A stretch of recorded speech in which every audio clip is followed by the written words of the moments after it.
November 17th, 2013, in Washington, Illinois.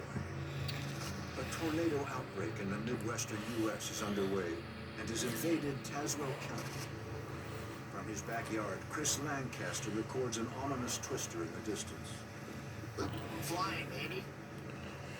Flying.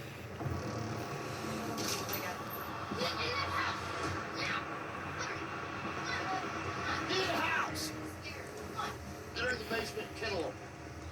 My name's Chris Lancaster. I was living in Washington, Illinois on an EF4 tornado come through.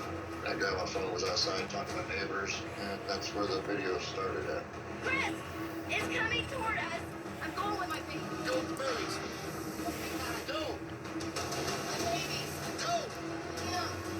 Leave that door so I can get in. Leave that door so I can get in.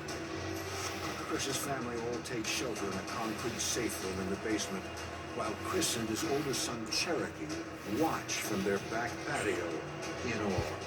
Look at all the roof, bro! That's when the funnel cloud went from a small guy. Oh my God! And it just kept growing bigger and bigger and bigger. Holy! And it just kept coming to me and coming to me. Yes, bud! You ready to run with me, okay? You ready to run with me, buddy? There's only one thing you can do with one of these tornadoes, and that is hide. Some of these can move as fast as 70 miles per hour, and that's not enough time to get out of the way. You gotta get out of Dodge. You ready to run with me? I think I'd be pooping myself. Cherokee is ready to run now and takes refuge inside with the rest of the family. But his father refuses to leave just yet. Oh my God! Because his father is an The most idiot. bizarre thing I've ever seen in my life, but also the most scariest thing I've ever been in my life. I think as it hit people's house close to me, and that's when I was like, well, I better put the basement. Felt like it was the end of the world.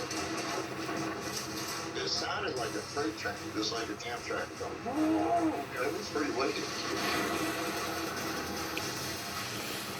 For an EF4 tornado, we have winds between 166 and 200 miles per hour. This tornado had winds up to 190 miles per hour. So in this case, he's trying to get in a shelter, but it's hard to get there because it's almost like they're being sucked from the back. There was so much debris, insulation, wood, you name it, flying through the air. I don't know what part of it I was in or not. Chris is in the eye of the storm.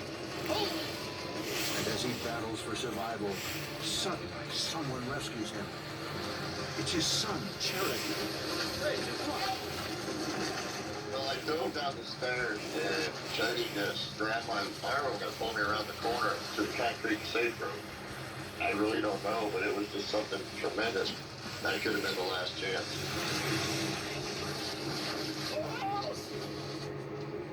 Chris, we're okay. It's okay. There was no power. Being in a pitch dark room where couldn't see nothing. What happened, Chris? Where'd it hit you? Chris has been hit in the head by flying debris, but thankfully he's okay. The big question is, why did he wait so long to take cover? Leave that door so I can get in. Truthfully, the reason I stayed out there so long, I was mesmerized by it, and it just